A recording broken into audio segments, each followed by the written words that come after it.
میرے واجب الاحترام معزز حاضرین، گزشتہ جمعہ آپ حضرات کے سامنے امیر المؤمنین داماد علی سیدنا فاروق اعظم رضی اللہ تعالیٰ عنہ کا اسلام لانا اور ان کے کچھ فضائل اور مناقب کا تذکرہ کیا۔ آج کی جمعہ کی نشست میں ان کے حکومت کے خاص کارنامے اور اسی طرح ان کی شہادت کے متعلق عرض کروں گا۔ تو گزشتہ جمعہ بات یہاں تک پہنچی تھی کہ بیت المقدس کی چابیاں جب آپ کو دے دی گئیں اور بغیر لڑائی کے بیت المقدس فتح ہو گیا، کیونکہ عیسائیوں نے کہا تھا ہماری کتاب میں لکھا ہوا ہے کہ مسلمانوں کا جو فرما روا جس کی یہ نشانیاں ہوں گی، بیت المقدس اس کے ہاتھ پہ فتح ہوگا اور جو بھی اس سے لڑائی کرے گا مارا جائے گا۔ تو اس لیے ہم بغیر لڑائی کے چابیاں ان کے سپرد کرتے ہیں۔ تو جب بیت المقدس فتح ہو گیا تو سیدنا فاروق اعظم رضی اللہ تعالیٰ عنہ نے صحابہ سے فرمایا، بتاؤ بھی اب آپ کو کیا انعام دینا چاہیے؟ تو سیدنا فاروق اعظم رضی اللہ تعالیٰ عنہ نے صحابہ سے سوال کیا، کیا انعام چاہتے ہو؟ اب وہ حضور کے تربیت یافتہ ہیں، دنیا کا مال و زر تو کوئی حیثیت ہی نہیں رکھتا۔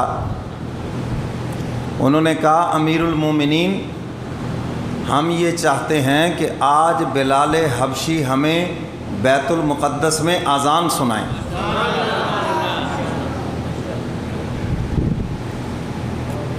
تو سیدنا فاروق اعظم رضی اللہ تعالیٰ عنہ نے صحابہ کی فرمائش پر بیت المقدس کے اندر حضرت بلال حبشی کو حکم دیا اور بلال حبشی نے اذان سنائی۔ آج گزارا کرنا پڑے گا، آپ سے بھی نہیں ٹھیک ہوتا، جائیں آپ۔ مولوی کو سپیکر کا ہی تو ہوتا ہے سارا، سپیکر بھی خراب ملے تو اللہ ہی حافظ ہے، پھر کیا تقریر کرنی ہے، موڈ ہی خراب ہو جاتا ہے بندے کا۔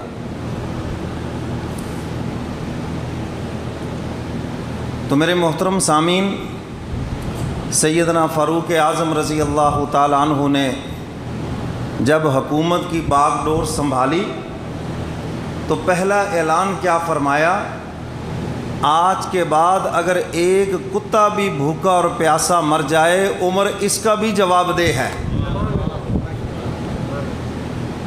انسان تو دور کی بات ہے، ایک کتا بھی اگر بھوکا اور پیاسا مر جائے، عمر اس کا بھی جواب دہ ہے۔ آج لوگ سمجھتے ہیں پتہ نہیں اسلام آ جائے گا تو ہم غریب ہو جائیں گے، اور میں کہتا ہوں آپ اتنے بڑے مالدار ہو جائیں گے، زکوٰۃ لینے والا کوئی نہیں رہے گا۔ سیدنا فاروق اعظم کے پاس ایک مانگنے کے لیے آگے، آپ امیر المومنین ہیں، اس نے آ کر صدا لگائی، اللہ کے نام پہ دو۔ تو آپ نے دیکھا اس کی جھولی کے اندر بھی کچھ ہے۔ کیا ہے بھئی یہ؟ جی 2-3 جگہ سے آٹا مانگ کے لایا ہوں۔ آپ نے اس کو پکڑا اور خود لے گئے اور جا کر وہ سارا آٹا جو تھا وہ بیت المال کے اونٹوں کے سامنے ڈھیر کر دیا، اور اس سے فرمایا کہ تم بتاؤ کہ تم کیا کام کر سکتے ہو تاکہ تمہیں اس کام کے اوپر لگایا جائے۔ سمجھ آ رہی ہے بات؟ آج تو پورے ملک کو بھیک مانگنے کے اوپر لگا دیا۔ یہ بے نظیر انکم سکیم پروگرام کیا ہے؟ یہ سب بھیک مانگنے کے طریقے ہیں، اور اسلام سب سے زیادہ اس کی نفی کرتا ہے۔ اور یہ تربیت حضور نے فرمائی ہے۔ آج گزارا کریں جیسا بھی ہے بھائی، ہاں یہ اسپیکر ہی پتہ نہیں کون سا کو اٹھا کے لے آیا، وہ پتہ نہیں کون سی آواز نکالتا ہے۔ حضور علیہ الصلاۃ والسلام تشریف فرما تھے، اسی طرح ایک صاحب آگے اور آ کر حضور سے مانگا، یا رسول اللہ میری امداد فرما دیں۔ آپ نے دیکھا اچھا بھلا صحت مند آدمی ہے، کما سکتا ہے، فرمایا کہ یہ مانگنا اچھا نہیں ہے۔ آپ علیہ الصلاۃ والسلام نے صحابہ سے 2-3 درہم ادھار لے کر اس کو دیے اور اس کا کلہاڑا منگوایا اور اس سے کہا کہ لکڑی لے کر آؤ، اور اس کو درست کر کے حضور نے خود اس کے اندر لگا کر دیا، اور فرمایا کہ جنگل سے جا کر لکڑیاں لاؤ اور لا کر یہاں بیچو، اور جو پیسے تمہیں ملیں پہلے اس کا قرض ادا کرو اور پھر اس کے بعد اپنی ضروریات کے اندر خرچ کرو۔ اب وہ لکڑیاں لا کر بیچنے لگے، قرضہ بھی ادا ہو گیا، اور کچھ دنوں کے بعد وہ آ کے عرض کرتے ہیں اللہ کے محبوب گھر کے اخراجات بھی پورے ہو گئے اور 4 پیسے اب میرے پاس موجود بھی ہیں۔ فرمایا وہ مانگنا بہتر تھا یا یہ محنت اور مزدوری کرنا بہتر ہے؟ عرض کیا اللہ کے محبوب یہ بہتر ہے، اس میں عزت ہے، شان و شوکت ہے۔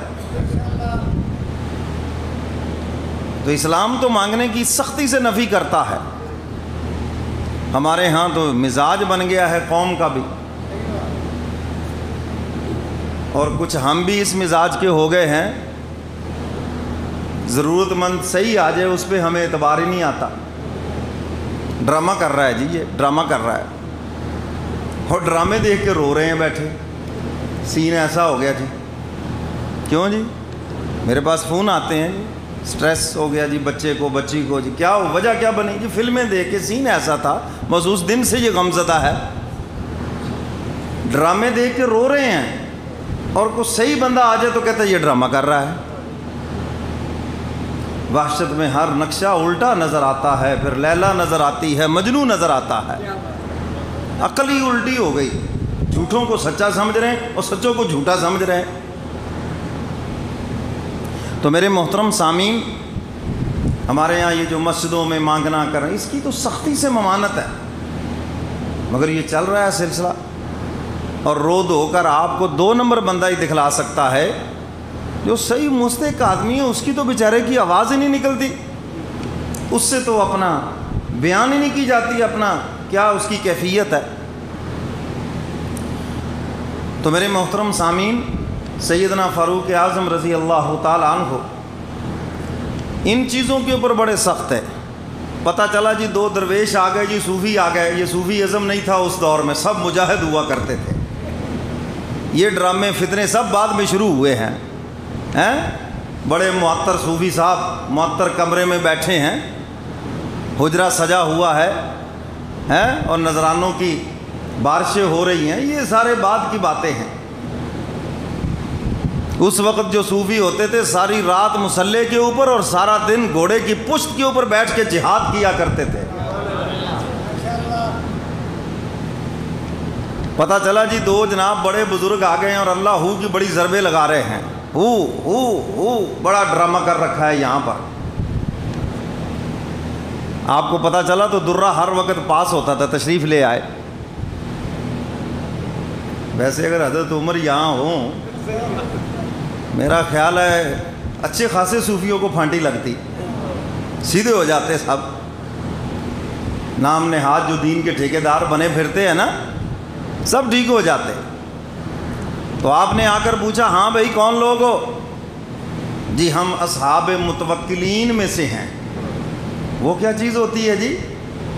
ہم نے کمانا شمانا چھوڑ دیا ہے اور ہم یہاں بیٹھے اللہ اللہ کر رہے ہیں۔ 2 لگائے دونوں کی کمر کے اوپر، اٹھو یہاں سے۔ فرمایا سب سے بڑا اصحاب متوکلین میں سے تو کسان ہے جو اپنا دانہ بھی زمین میں پھینک کے آ جاتا ہے۔ جاؤ جا کے محنت کرو، کماؤ اپنے لیے اور اپنے بچوں کے لیے۔ ان ڈراموں کی اسلام میں اجازت نہیں ہے، محنت کرو۔ سمجھ آ رہی ہے بات؟ آج ہم جن غیر مسلموں کی باتیں کرتے ہیں، جی وہاں پر فلاں ہے، وہاں پر فلاں ہے، ذرا کبھی غور کریں، یہ سب آپ کے گھر کی چیزیں ہیں۔ یہ وہ لوگ چرا کر لے گئے، انہوں نے اسلام تو قبول نہیں کیا لیکن عمر کے مزاج کو قبول کر لیا ہے۔ سیدنا فاروق اعظم کی صفات کو قبول کر لیا۔ جب تقسیم ہوئی پاکستان اور ہندوستان کی، گاندھی نے اپنے وزیروں سے کہا ہندوستان کا طرز حکومت ہم فاروق اعظم کے طریقے پہ چلانا چاہتے ہیں۔ غیر مسلموں کو پتہ چل گیا کہ یہ جو ترقی ہے یہ اسلام کے اس طریقے میں ہے۔ سیدنا فاروق اعظم رضی اللہ تعالی عنہ ایسے عظیم ایڈمنسٹریٹر ہیں، اور آپ نے جن چیزوں کو شروع کیا دنیا آج تک اس کو سراہ رہی ہے۔ مردم شماری کا کام سیدنا فاروق اعظم نے کیا کہ مجھے پتہ تو چلے کہ کتنے لوگ ہیں جن کا میں حاکم ہوں، کتنے مرد ہیں، کتنی عورتیں ہیں، کتنے غریب ہیں، کتنے نبینے ہیں، کتنے بوڑھے ہیں، کتنے لولے لنگڑے ہیں، تاکہ مجھے پتہ تو چلے۔ جتنے معذور ہیں ان کے لیے لوگ مقرر کیے، وظیفے مقرر کیے، تاکہ یہ مانگے نہ، بیت المال سے ان کی ضروریات پوری ہو رہی ہیں۔ اور آج یہ چیز غیر مسلموں کے اندر ہم کہتے لو جی وہاں پر تو وظیفہ ملتا ہے بھائی یوں چلتا ہے، یہ جاری کرنے والے فاروق اعظم ہیں۔ کبھی دیکھو تو صحیح، رات کو باہر تشریف لے گئے، دیکھا ایک گھر میں بچے کے رونے کی آواز آ رہی ہے، آپ نے دروازے پہ دستک دی، بچہ کیوں روتا ہے؟ جی بچہ ہے بس رو رہا ہے، چپ کراؤ اس کو۔ وقتی طور پہ چپ ہوا، پھر تھوڑی دیر کے بعد واپسی گزر ہوا، 22.5 لاکھ مربع میل کے فرما روا ہیں اور رات کو گلیوں میں خود پہرا دے رہے ہیں۔ یہاں تو ہمارے حکمرانوں کے پہرے دینے پڑتے ہیں، ان کے پروٹوکول اور ان کی جان بچانے کے لیے پتہ نہیں کتنے کتنے لوگ ساتھ ہیں۔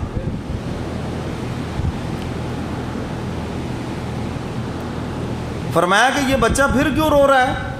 پھر چپ کرا، جب تیسری مرتبہ گزر ہوا اسی گلی سے دیکھا پھر رو رہا ہے، دروازے پہ دستک دی، بتاؤ بھائی اس کی وجہ کیا ہے رونے کی؟ یہاں تو پوری قوم رو رہی ہے، کوئی پوچھتا نہیں ہے، وہاں ایک بچہ روئے تو اس سے پوچھا جا رہا ہے یہ کیوں رو رہا ہے؟ کہا جی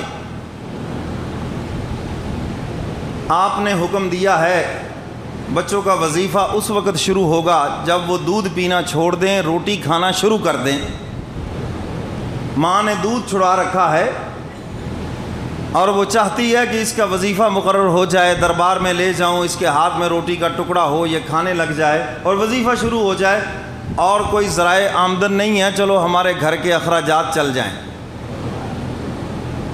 اپنے آپ سے کہنے لگے عمر کتنے بچے روتے ہوں گے، وہاں تو کچھ نہیں کہا، اور صبح کو سب سے پہلا آرڈیننس یہی جاری کیا، آج کے بعد جو بچہ پیدا ہو جائے اسی دن سے بیت المال سے اس کا وظیفہ مقرر کر دیا جائے، اور 18 سال تک حکومت اس کی کفالت کرے گی۔ کب تک جی؟ پیدا ہونے سے لے کر 18 سال تک اسلامی سلطنت کے اندر سارے اس کے اخراجات، تعلیم کے اخراجات، کھانے پینے پہننے کے کون ادا کرے گا؟ روٹی کپڑا اور مکان ہے۔ آپ تو نعروں پہ بک گئے ہیں، خالی نعروں پہ بک گئے، اور دیا انہوں نے کسی کو بھی کچھ نہیں، جو آپ کے پاس تھا وہ بھی چھین کے لے گئے یا نہیں لے گئے؟ اور یہ ہیں حقیقت میں دینے والے۔ اسلام بانٹتا ہے، خوشیاں بھی بانٹتا ہے، اور یہ ساری چیزیں بانٹنے کا مزاج ہے، اور یہ حضور کے تربیت یافتہ ہیں۔ تو میرے محترم سامعین، آج لوگ آ کے کہتے ہیں جی باہر بچہ پیدا ہو جائے جی کوئی خرچہ نہیں ہے جی، اس کی کفالت گورنمنٹ کرتی ہے، یہاں تک جناب بالغ ہونے تک۔ تو بھئی یہ شروع کس نے کیا؟ سیدنا فاروق اعظم نے۔ عمر لا کے نام سے یہ چیزیں موجود ہیں، چیزیں ہمارے گھر کی تھی، افسوس آج غیر اٹھا کر لے گئے، اور ہم نے غیروں کا گند اٹھا کر اپنے ملک میں لے آئے۔ ملک اسلام کے نام پر بنا، قربانیاں دی اسلام کے نام پر، 75 سال سے یہی دھوکہ نسل در نسل ہم سے کیا جا رہا ہے، اور ظلم یہ ہے کہ ہم یہ دھوکے کو قبول بھی کر کے بیٹھے ہیں۔ تاریخ میں کردار محفوظ رہتا ہے، آپ نے اس کے لیے کیا کیا، میں نے اس کے لیے کیا کیا، قیامت کے دن یہ پوچھا جانا ہے۔ ایک مثال سے بات واضح کرتا ہوں۔ ابراہیم علیہ السلام آگ میں گئے، دو کردار ہیں، چڑیا پانی چونچ میں لے کر آ گئی اور ایک پانی کا قطرہ پھینک رہی ہے 40 میل کے احاطہ میں لگی ہوئی آگ پر، 40 میل کا پھیلاؤ ہے آگ کا، اور اس کے دل کے اندر یہ بات ہے کہ اللہ کا دوست بچ جائے،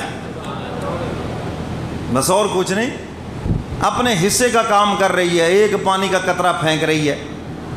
اللہ تعالیٰ کو دیکھو اس کی ادا اتنی پسند آئی، جنت میں جو جانور جائیں گے یہ چڑیا اپنی نسل سمیت جنت کے اندر جائے گی، اپنے حصے کا کام کیا ہے اس نے۔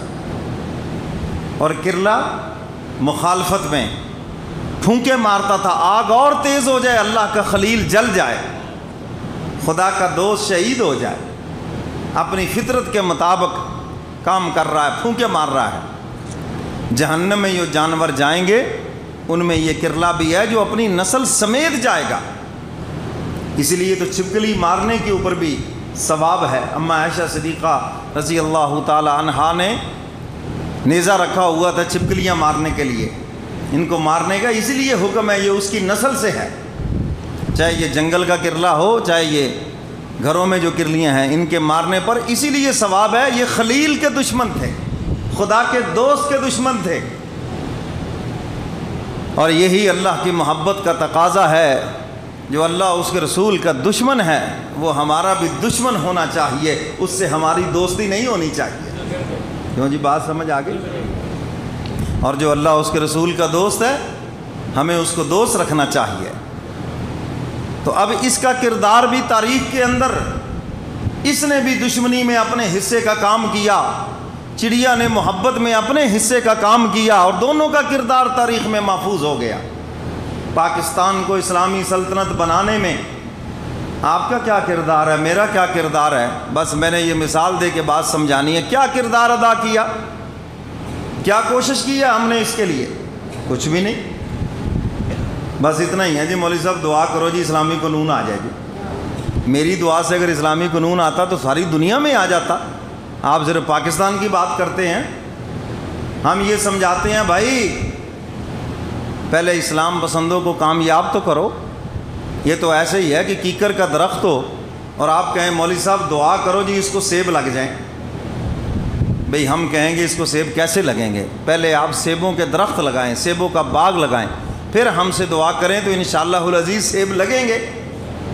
تو بھائی اگر اس ملک میں اسلام چاہتے ہیں تو اسلام پسندوں کو کامیاب کریں، مذہبی لوگوں کو کامیاب کریں۔ آپ جس مسلک سے تعلق رکھتے ہیں آپ اس مسلک کے علماء کو کامیاب کر دیں۔ ہمیں ہر مسلک کا عالم دین قبول ہے، ان سیکولر جماعتوں کے مقابلے میں آپ کسی بھی مذہبی جماعت کو سپورٹ کریں، قبول ہے ہمیں، کم از کم وہ اسلام مخالف تو کچھ نہیں کرے گا۔ تو میرے محترم سامعین، سیدنا فاروق اعظم رضی اللہ تعالیٰ عنہ کے یہ آرڈیننس ہیں جو آپ نے اصلاحات کی، آپ نے زمینوں کی پیمائش کی، یہ سلسلہ وہاں سے شروع ہوا۔ آپ نے قاضی مقرر کیے اور آپ نے گورنر مقرر کیے، یہ پولیس کا محکمہ بھی سیدنا فاروق اعظم رضی اللہ تعالیٰ عنہ نے قائم فرمایا۔ تو میرے محترم سامعین، سیدنا فاروق اعظم رضی اللہ تعالیٰ عنہ راتوں کو اٹھ کر دنوں کو چل کر لوگوں کی خیریت معلوم کرتے تھے، کس حال میں ہے، رعایا کی کیا کیفیت ہے۔ ملک شام سے واپس آ رہے ہیں، راستے میں دیکھا ایک جھونپڑی ہے، جیسے ہمارے ہاں ہوتا ہے آج کل بھی، آپ دیکھتے ہیں روڈ کے پاس کوئی چھوٹا سا ڈیرا بنا ہوا ہے، جھونپڑی بنی ہوئی ہے، تو آپ تشریف لے گئے، جا کے دیکھا ایک بوڑھی خاتون بیٹھی ہے، آپ فرماتے ہیں اماں جان سلام کیا، کیا حال ہے تمہارا؟ جی ٹھیک ہے، کیسی گزر رہی ہے؟ انہوں نے کہا جی آج کل بڑی تنگی ہے اور امیر المومنین کو ہماری خبر ہی نہیں ہے۔ فرمایا بھی امیر المومنین تو ادھر مدینے میں ہے، اتنی دور ہے یہاں سے، تو وہ کون سا غیب کا علم جانتا ہے، اس کو کیا پتا؟ آپ اس تک خبر پہنچائیں گے تو پھر ہی کچھ کرے گا، اس کو کیا پتا ہے؟ اب اس کا وہ جو بڑھیا کا تاریخی جملہ ہے نا، اس نے کہا اگر اس نے ہماری خبر ہی نہیں رکھنی، خبر نہیں لینی، تو پھر امیر المؤمنین بننے کا کیا فائدہ ہے؟ اس کو کس نے کہا کہ وہ ابو بکر کا جانشین بنے؟ کس نے کہا کہ وہ حضور کا خلیفہ بنے؟ اگر اس نے ہماری خبر ہی نہیں رکھنی۔ سیدنا فاروق اعظم رضی اللہ تعالی عنہ نے ساری باتیں سننے کے بعد یہ نہیں کہا کہ میں ہی وہ ہوں، جو کچھ پاس تھا اس بڑھیا کو دیا، خورد و نوش کا سامان دیا، تو اس نے پتہ کیا کہا؟ اب میں دعا کرتی ہوں عمر کی جگہ تجھے ہونا چاہیے، اور وہاں سے آرام سے چل دیے۔ ہمارے جیسا کو ہوتا جی ادھر تختی لگاؤ جی، ہم یہاں یہ غریبوں کی مدد کر گئے ہیں، تختی لگاؤ یہاں پر، نام رہے ہمارا، کیوں جی؟ ہاں، اور وہاں پر بتانا بھی نہیں، بتایا تک نہیں کہ میں وہی عمر ہوں، چل دیے اس کی خدمت کر کے۔ رات کو مدینہ سے باہر حضرت عبد الرحمن بن عوف فرماتے ہیں مجھے حکم دیا باہر آؤ، میں آ گیا، میں ایک قافلہ آ کے ٹھہرا ہے، ان کو تکلیف نہ پہنچے، کوئی چور ڈاکو نہ پڑ جائیں، چلو ہم ساری رات ان کی چوکیداری کرتے ہیں۔ 22.5 لاکھ مربع میل کا فرما روا اور قافلے کی چوکیداری کر رہا ہے۔ دیکھا ایک خاتون بیٹھی ہے، بچے رو رہے ہیں، اور وہ کوئی چیز ہنڈیا پہ رکھی ہوئی، ہنڈیا میں چولہے پہ رکھی ہوئی ہے، جیسے کچھ پکا رہی ہو، تو کچھ دیر تو دیکھتے رہے بھی کیا پکتا ہے۔ پوچھا بھی کیا پکا رہی ہو؟ کہا اللہ کے بندے پکانے کے لیے کچھ نہیں ہے، قافلے کے ساتھ ہوں، تو بس یہ بچوں کو بہلانے کے لیے پانی رکھا ہوا ہے، چلو یہ سو جائیں تو پھر میں آگ بجھا دوں گی۔ خاموشی سے تشریف لے گئے اور جا کر بیت المال سے کھانے پینے کی اشیاء، خورد و نوش کی اشیاء ساتھ لیں، غلام اسلم ساتھ ہے، اور اپنی کمر کے اوپر رکھیں۔ اس نے کہا امیر المومنین میں کس لیے ہوں؟ تو کیا فرمایا؟ کیا قیامت کے دن بھی میرا بوجھ تو اٹھائے گا؟ یہ خلافت کا بوجھ مجھ سے پوچھا جانا ہے، تیری سلطنت میں کو رات بھوکا کیوں سویا؟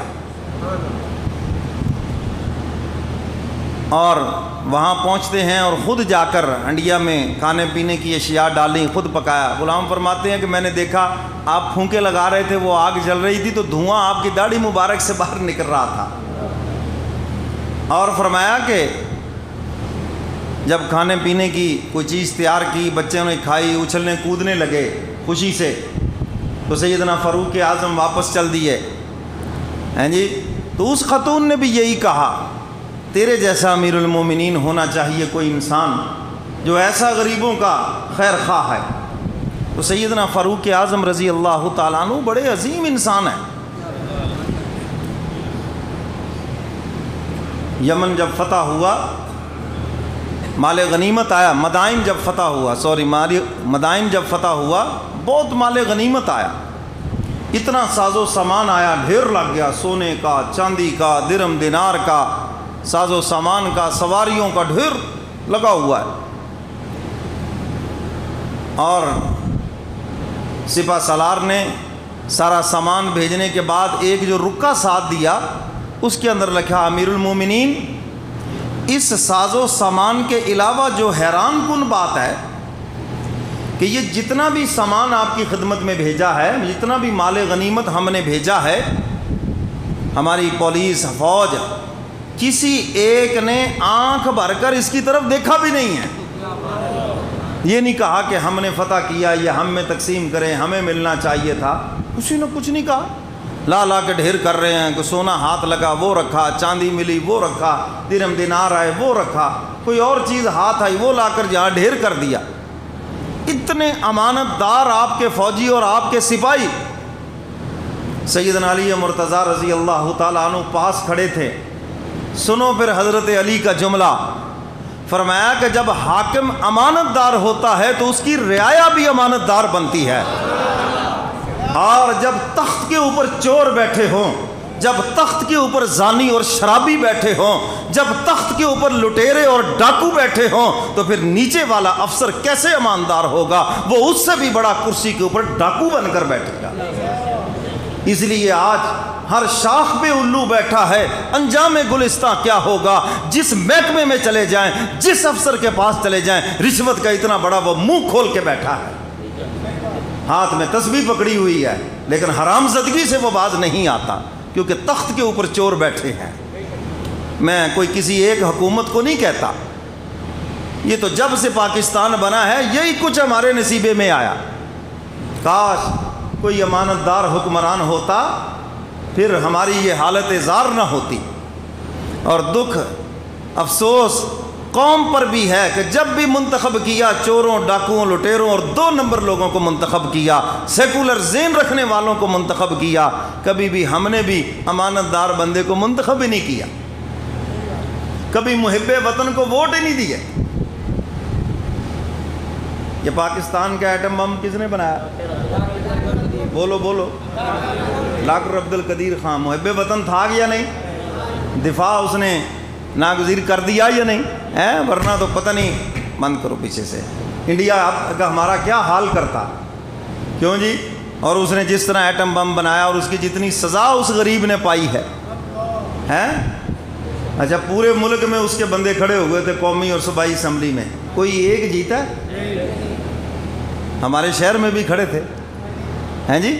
کسی ایک کو قوم نے ووٹ دیا ہو؟ پھر محب وطن کو تو ہم ووٹ دیتے ہی نہیں، ہم تو ووٹ دیتے ہیں ملک توڑنے والوں کو، غداروں کو۔ تو پھر اس قوم کا یہی حال ہونا ہے، جب تک ہم تخت کے اوپر امانت دار نہیں بٹھائیں گے یہی کیفیت رہے گی۔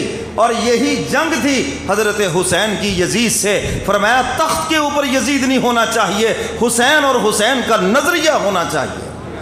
یہی تو لڑائی تھی کہ تخت کے اوپر اگر یزیدیت کے ذہن رکھنے والے لوگ ہوں گے تو وہ ظلم و ستم ہی کریں گے آپ پر۔ ان کو کیا پتہ غربت کیا ہوتی ہے؟ جو سونے کی چمچیاں منہ میں لے کے پیدا ہوئے، ان کو کیا پتہ مجبوری کیا ہوتی ہے؟ ان کو کیا پتہ، وہ کیا جانے ان چیزوں کو۔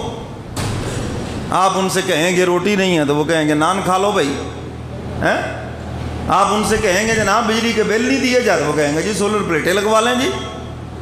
بھئی اس کے پاس دینے کے لیے بیچارے کے کچھ نہیں ہے، وہ اور کہاں سے خرچ کرے؟